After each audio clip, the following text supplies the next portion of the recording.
हमारी कोई political debate हुई नहीं। इसीलिए नहीं हुई क्योंकि हम लोग देश में एक थे, एक जज्बे के साथ खड़े थे कि ऑपरेशन सिंदूर, इस देश के जवान लड़ रहे हैं, इस देश के डिफेंस फोर्सेस लड़ रही हैं, हम एक सुर में बोलेंगे। लेकिन जैसे ही खत्म हुआ सुर ही बदल गए। अब आर्मी को भी डिवाइड कर दिया गया है। अब जाति से उसका पता चलेगा हमें। पहले तो व्योमिका सिंह का नाम नहीं आता, दिव्या सिंह बुला रहे हैं। दूसरा, उसकी जाति देख रहे हैं, किसी को जाति सूचक ऐसा शब्द बोल रहे हैं राम गोपाल यादव जी जो कहना नहीं चाहिए, जो कानून के खिलाफ है। और तीसरी बात, एयर मार्शल की भी जाति, अरे भाई वो तो यादव है। मैं पूछना चाहती हूं, इससे ज्यादा निचली कोई भाषा हो सकती है हमारी आर्मी के लिए, जो सिर्फ एक चीज सोचकर निकलता है बॉर्डर पर कि इस देश को महफूज रखना है, इस देश की सुरक्षा करनी है। वहां पर भी जाति, वहां पर भी पीडीए।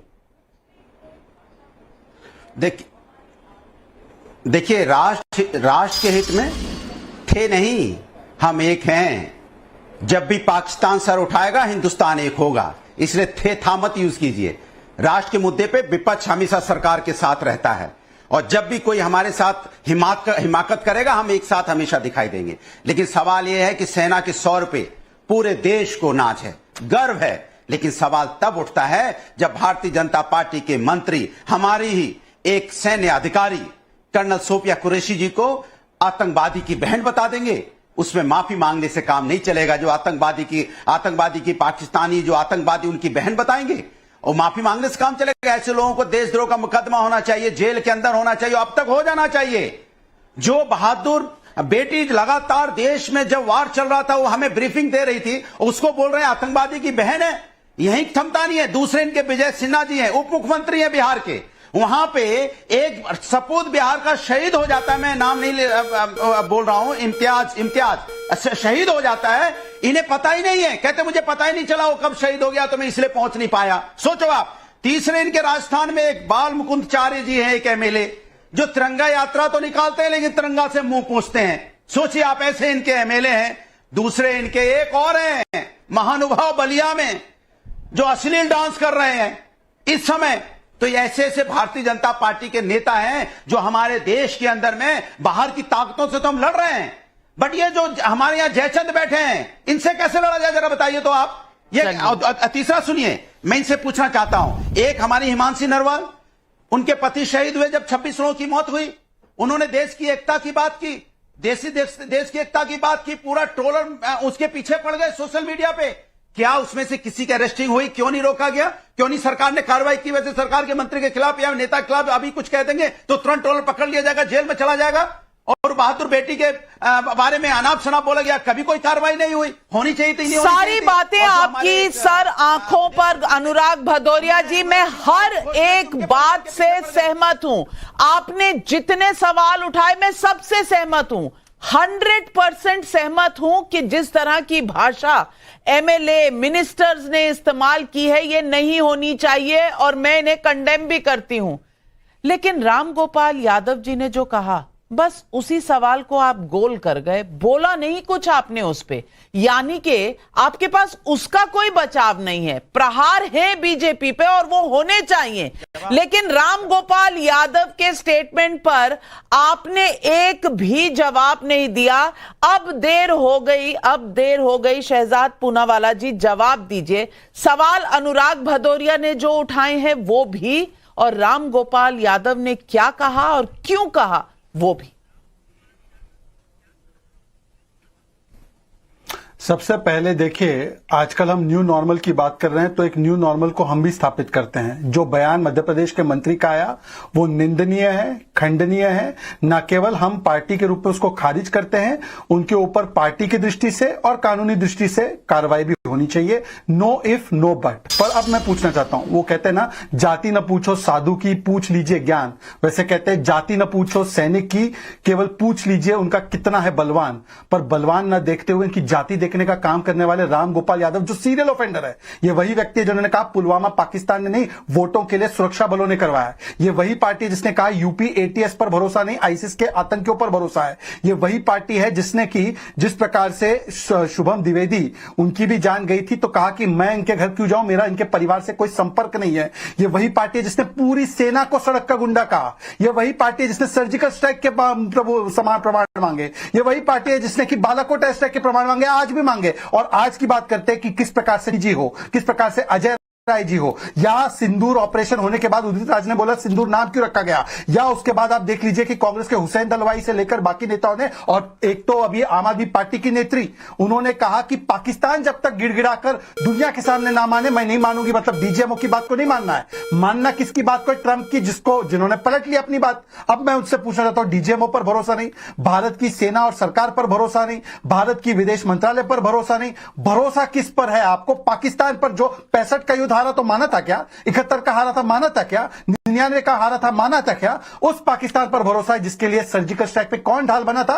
यही केजरीवाल, जिन्होंने कहा था कि सर्जिकल स्ट्राइक हुआ ही नहीं और इसीलिए वो पाकिस्तान की मीडिया में सेलिब्रेट हुए। यही केजरीवाल जिन्होंने कहा था कि बाटला हाउस एनकाउंटर गलत हुआ है और मोहन चंद शर्मा जी की शहादत पर सवाल उठाया था। तो इसीलिए आप देख लीजिए, कांग्रेस हो, आप हो या समाजवादी, इनका ओल्ड नॉर्मल अभी भी चल रहा है, सेना का अपमान, यही इनकी पहचान। मैं तहसीन पूनावाला जी आपसे पूछना चाहती हूं, पाकिस्तान के साथ जो हुआ वो देश और दुनिया के सामने है, लेकिन साथ में पाकिस्तान की मदद करने के लिए तुर्की जिस तरह से सामने आया, तुर्की के ड्रोन आए दिन इस देश पर बरस रहे थे, गरज नहीं रहे थे, बरस रहे थे। लेकिन तुर्की पर सवाल पूछने पर क्या हो रहा था, वो जयराम रमेश और पवन खेड़ा के बीच में, अरे सवाल ही तो पूछा था और यह पूछा था कि क्या आप सपोर्ट करेंगे, आप बोलो, पहले आप। मैं पूछना चाहती हूं, ये कहने में कि भारत के खिलाफ जो भी खड़ा है हम उसके खिलाफ है, ये कहने में कितना दम लगता है, कितनी देर लगती है और कितना सोचना पड़ता है कांग्रेस पार्टी को?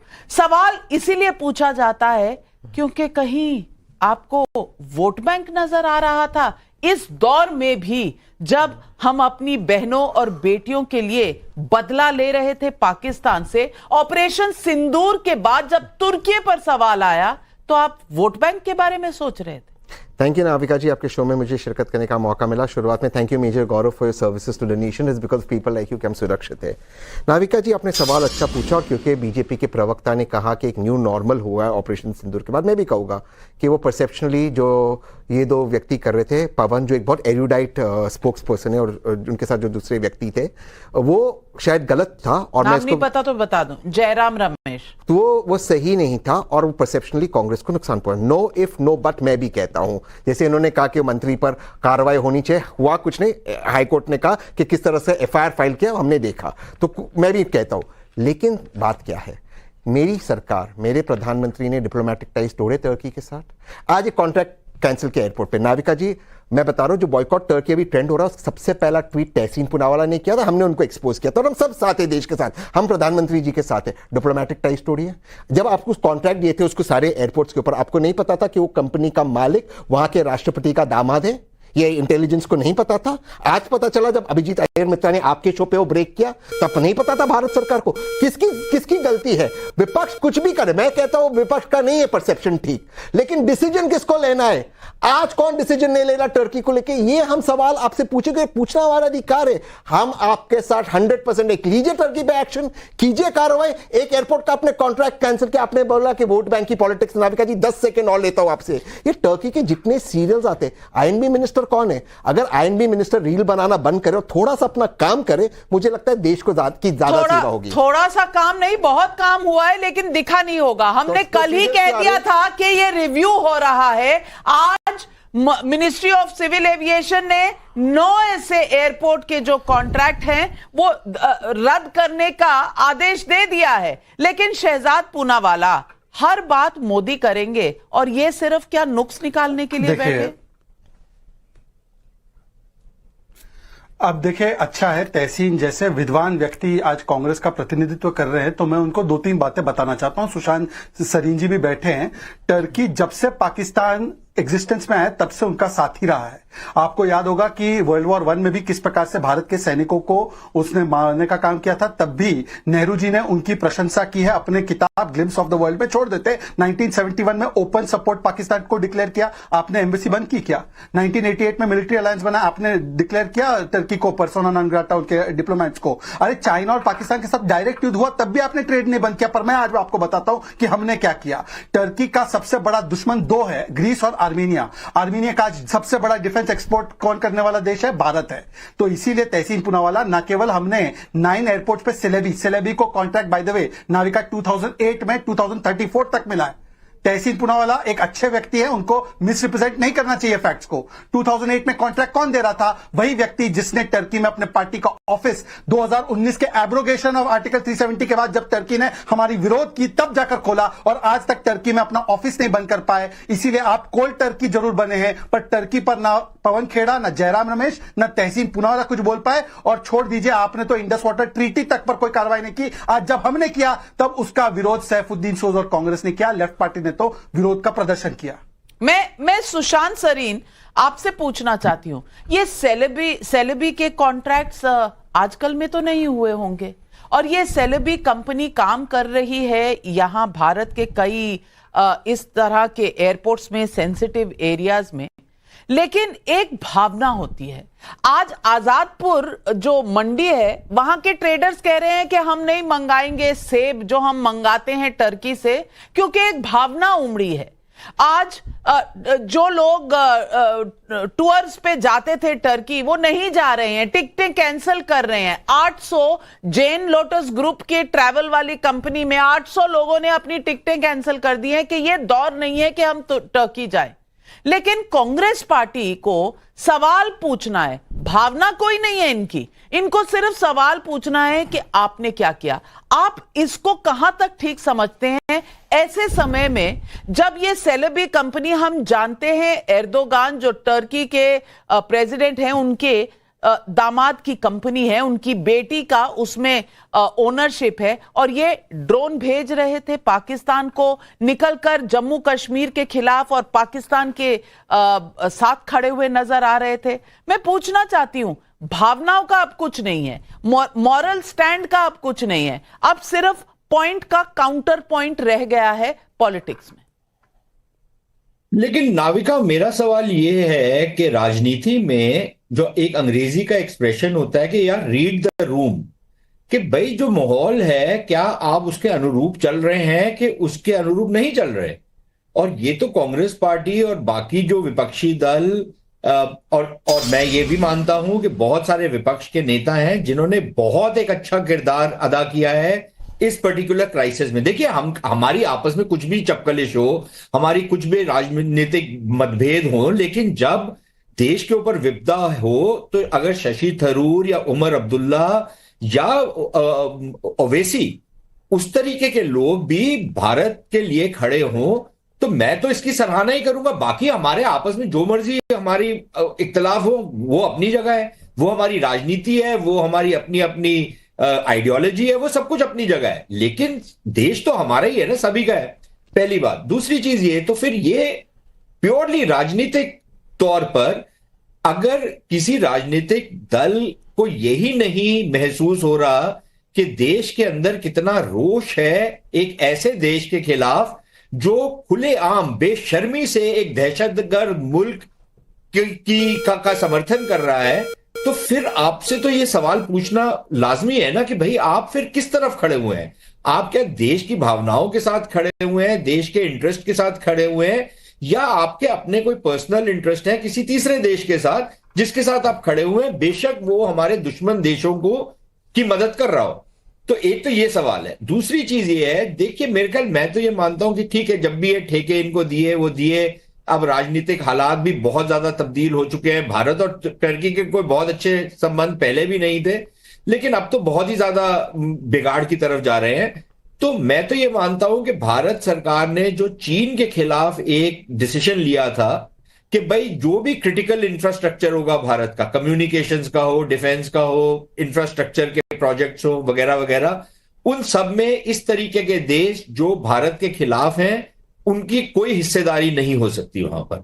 मेरे ख्याल वो जो एक चीन के खिलाफ जो कदम उठाया गया था, वो बाकी और बहुत सारे देश हैं जिनके खिलाफ हमारे को उठाने की जरूरत है कि भाई भारत की मंडी या भारत के ठेके आपके लिए अवेलेबल नहीं है। दूसरी बात यह है, देखिए तीसरी बात यह है, जो शुरुआत जो आपने की थी, मेरे ख्याल जिस घटिया स्तर पर और जिस तरीके की भाषा का इस्तेमाल करते हैं, वो ऑब्वियसली ये नजर आता है कि हमारे जो राजनेता हैं या तो अपब्रिंगिंग बहुत पुअर है या इनको समझ नहीं है कि मुंह खोलने से पहले थोड़ा सोच लिया करें।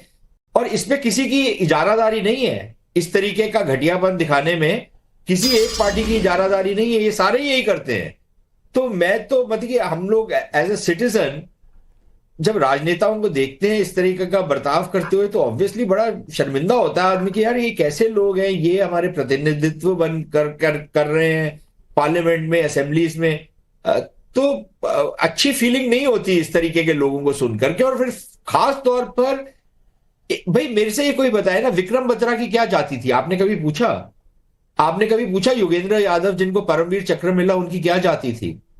आपने कभी पूछा? ये कितने और लोग हैं जिनको महावीर चक्र मिला, आपने कभी पूछा उनकी क्या जाति थी?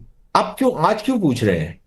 आपको थोड़ी सी भी शर्म, थोड़ी सी लज्जा नहीं है कि आप इस तरीके की बात करते हैं? और वो जो मंत्री थे वो तो और ही, जो बीजेपी के मंत्री थे, और मैं तो मेरे ख्याल मानता हूं कि जिस हाईकोर्ट ने उनके खिलाफ ये आदेश दिया है कि भाई इनके खिलाफ केस चलाया जाए और इनको दंडित किया जाए, बिल्कुल ऐसा करना चाहिए क्या, ताकि राजनेताओं को भी पता लगे यार अपनी जबान पे थोड़ा सा लगाम दो। बिल्कुल तरीका बिल्कुल। मैं तो समझती हूं कि सिर्फ केस कोर्ट को बोलना पड़ा कि एफआईआर दर्ज करो, ये एफआईआर खुद दर्ज हो जानी चाहिए थी। और ये एफआईआर सिर्फ क्यों, अरेस्ट भी कर लेना चाहिए था। ये कोई इस तरह की बात कहना कोई सही बात है? लेकिन जो लोग जाति पूछ रहे हैं, और मेजर गौरव आर्या, आप आर्मी में रह चुके हैं, आप सेना में रह चुके हैं, मैं आपसे पूछना चाहती हूं क्या होता है वो जज्बा जब आप जाते हैं फ्रंट पर? आप जाते हैं अपने देश की सुरक्षा के लिए, और पीछे कोई नेता भाषण देते हुए ये कहता है, व्योमिका सिंह का नाम दिव्या सिंह, कोई कहता है कि अरे वो तो फलानी जाति से है, और वो जाति सूचक गाली मानी जाती है। हमारे कॉन्स्टिट्यूशन में मना है, वो चीजें आप बोल नहीं सकते, कानून के खिलाफ है, ऐसी बातें बोली गई हैं। और फिर हर एक आदमी जो वहां दिख रहा है, जो ब्रीफिंग कर रहा है, उसकी जाति का विश्लेषण करना, मैं पूछना चाहती हूं क्या यह जुर्म नहीं है? बहुत बहुत धन्यवाद आपका नाविका। मैं एक बात बता देता हूं कि कर्नल सोफिया कुरैशी के बारे में जो बोला बीजेपी के मंत्री ने, मैं सिर्फ एक बात बता देना चाहता हूं मंत्री जी को कि साहब ऐसा है, उनको वहां पे इसलिए बैठाया गया क्योंकि वो भारतीय सेना समझती थी वो सबसे बेहतरीन है इस काम के लिए। वो महिला हैं या वो मुस्लिम हैं, इसका कोई लेना देना नहीं है उनके काम से। तो ये सब गलत बातें हैं। और जो उन मंत्री ने बोला, उस मंत्री ने, मुझे बहुत बुरा लगा। ये बहुत खराब चीज है। और जो बाकी लोगों ने भी बोला कि इसकी जाति क्या है, ये सब, ये देखिए मैं आपको एक बात बताऊं कि जो सेना है ना, सेना चाहे 1962 में चाइनीज फौज हमसे कई गुना बड़ी थी, लेकिन यही सेना है जिसने रिजांगला की ऊंचाइयों में 112 फौजी 3000 चीनियों से लड़ गए। 112 हमारे 3000 से लड़ गए और 114 वीरगति को प्राप्त हो गए एक दिन में। तो जब ये देखिए, हम चीन को भी संभाल लेंगे, हम पाकिस्तान को भी संभाल लेंगे, लेकिन ये जो अंदर माहौल है ना, इससे मैं आपको बता रहा हूं सेना खत्म हो जाएगी अंदर से अगर ये सब चीजें हो गई। मुझे नहीं पता कांग्रेस, बीजेपी का या समाजवादी पार्टी का या कोई और पार्टी का, मैं क्षमा चाहूंगा हाथ जोड़ के साहब, मुझे इसके बारे में कोई नॉलेज नहीं है, मुझे पता ही नहीं है, मैं इस मामले में बिल्कुल ब्लैंक हूं। लेकिन मैं सिर्फ आपसे ये कह रहा हूं कि ये जो भारतीय सेना है ये नहीं लड़ पाएगी इन सब चीजों से, उसकी कैपेबिलिटी नहीं है और नहीं लड़ जाएगी। वो भारतीय सेना का मनोबल टूट जाएगा। तो चाहे आप भाजपा के हों, चाहे आप कांग्रेस के हों, as a ex serviceman, as a veteran, सिर्फ मेरी आपसे हाथ जोड़ के सर झुका के एक विनती है कि सब ये चीन से भिड़ जाएंगे ना, ये पाकिस्तान से भिड़ जाएंगे, सबसे भिड़ जाएंगे, लेकिन ये हैंडल करने की क्षमता फौज में नहीं है। तो जो भी कर रहा है, जिस भी पॉलिटिकल पार्टी का कर रहा है, आप फौज की छाती में वो खंजर उतार रहे हैं जिससे फौज कभी उभर नहीं पाएगी, क्योंकि फौज को पता नहीं है कि करना कैसे है, इसका जवाब कैसे देना है, और वो कभी जवाब नहीं देते। जब आप बोलेंगे आर्मी चीफ को सड़क का गुंडा, फौज से कोई जवाब नहीं आएगा, फौज से कोई जवाब नहीं आएगा। फौज ने कभी जवाब नहीं दिया। आप कुछ कर लें, फौज अपना जवाब देती है ऑपरेशन सिंदूर में। अंदर क्या हो रहा है ये तो आपको संभालना है। ये जितने भी पॉलिटिकल पार्टी के यहां पे मेरे बहुत काबिल पैनलिस्ट बैठे हैं, मैं आपको ये